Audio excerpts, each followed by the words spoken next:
to the stage, a good friend of mine. He was on In Siberia Tonight. He's been on Rove. He's been on every TV show in Australia. Ladies and gentlemen, Akmal Sowley.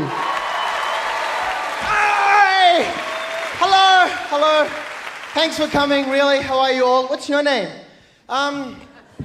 It's good to be here. It's very unfair. They bring me from the tallest guy to the shortest, from the biggest hair to fucking no hair. It's cruel.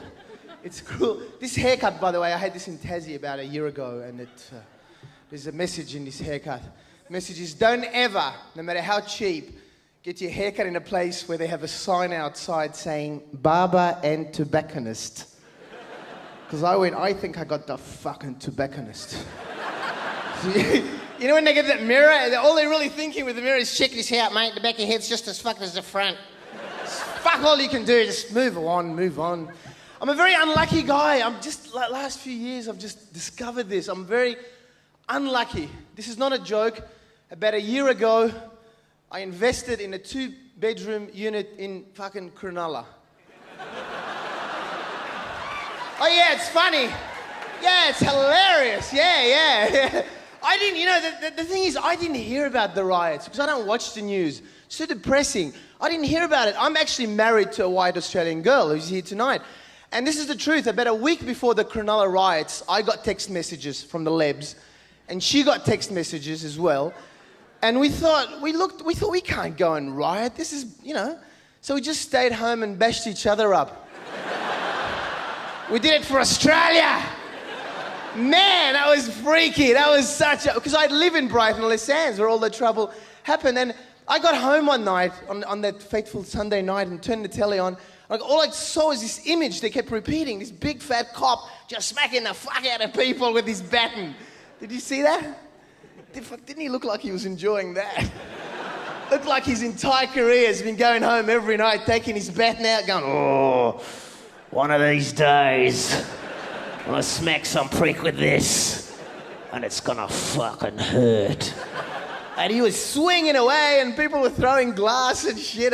And it's funny the thoughts that enter your head when you see an image like that. The first thought that entered my head, I'm not joking, was I thought, man, something must have gone horribly wrong at the Maya pre-Christmas sale. Because people do love a bargain. But I was in my unit in Brighton, Les Sands, and the civil war was down below. The helicopters were above, and it was terrible. And my neighbor walked in, and I was saying, man, this is terrible. It's very sad. And he's one of those devout Christians who always going on about, it's the end of the world, mate. Whatever, see, read the Bible. The signs are there. Whatever, even if he gets a fucking parking fine, mate, it's the end of the world. It's in the Bible, you read it. And I said, what are you talking about, Jim? And he said, well, Jesus is coming, mate, very, very soon. And I thought about it. I thought, man, if Jesus does come, fuck it, he'll be bashed by the Aussies. Because I don't know if you know this, but he is of Middle Eastern appearance. You know, if Jesus does come, he better not go to fucking Cronulla. You know, but I reckon if Jesus does come back, he'll be a lot cooler this time, right? He won't be messed with like he was last time. He'll be cool Jesus, right? He'll hang around with the Lebs because he has to. He's got the one eyebrow thing. Don't believe the pictures. You know, he'll have the coolest car with the biggest subwoofer you've ever seen. His personalised number plates, GOD2.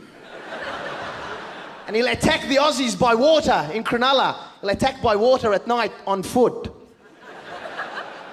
Are you with me? And he'll hang around. I reckon if Jesus does come, he'll be hanging around the same bunch of people that hung around with him back then. The same type of disciples, you know. They'd be like, you know, doubting Thomas, going, bullshit, there's no fucking racism. Nah, it's all right, mate. Everyone loves us. And there's like Judas will get busted texting the Aussies. Hey. What are you doing, Judas? Oh, nothing. Man, it's so terrible. Everyone was freaking out, weren't they, about Cronulla? Going, mate, civil war. Mate, we can't control this. It's going to get out of control. It died right down. You know what happened? Fucking cricket started. That was it. Cricket started. We could never have a civil war in Australia. You know why? Because no one gives a fuck about that. Seriously, you ask a bunch of typical Aussie blokes, you guys want to go kill some people? Just got a civil war started in Darwin.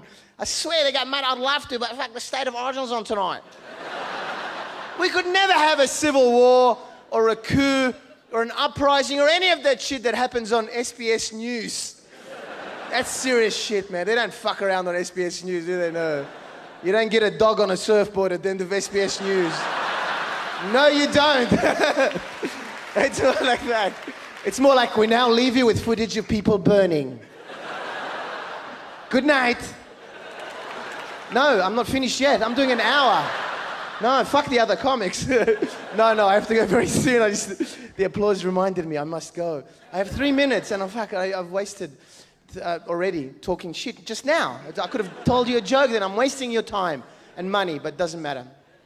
Fuck it, let's cause a riot. Let's burn the place down. Show some anger, fuck it.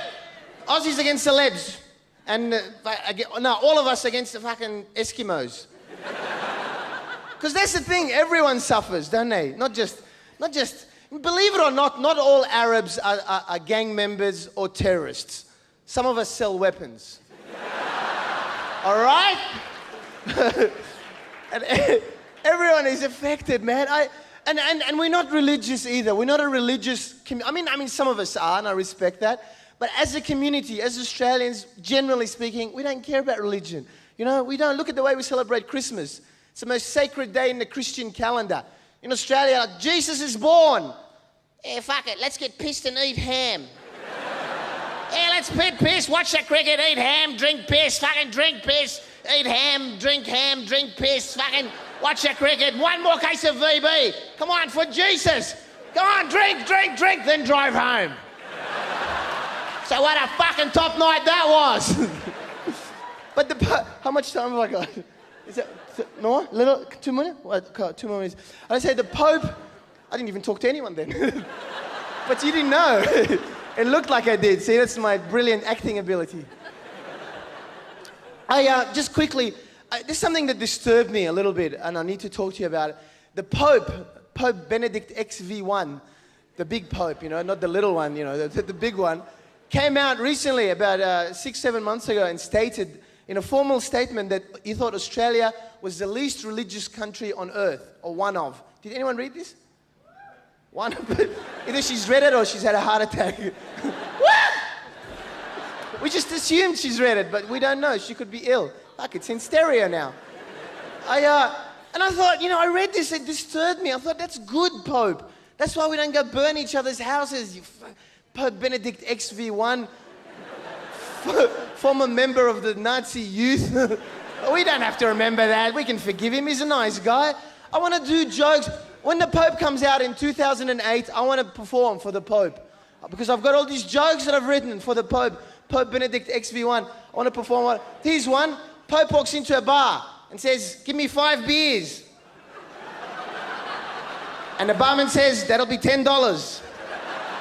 And the Pope says, "But I only have 2. And the barman says, "Well, get fucked then." So, no, but serious. I want to sit with the Pope and have breakfast with him. I want to take him out to Newtown, one of the classy places. No bodyguards, no fucking, you know, Pope-mobile. That Pope-mobile fucks with me as well. What the fuck? I think when the Pope comes, we should treat him to something special with a Pope-mobile. What we do is we put like heaps of money at the bottom of the Pope-mobile. He's in it, and we put an air hose, get all the money to flow, and he has to catch all the money. Whatever money he gets to keep. But I want to take the Pope out for breakfast so I can turn to him and do the best joke I've ever come up for Pope Benedict XV1. I want to turn to him when he's totally unsuspecting at breakfast, just me and him, turn to him and say, "So, do you want some eggs, Benedict?" And then we'll slap each other on the back and put condoms on and go, "Fuck it. Welcome to Australia, you fucking Pope. Good night, thanks very much. Good night."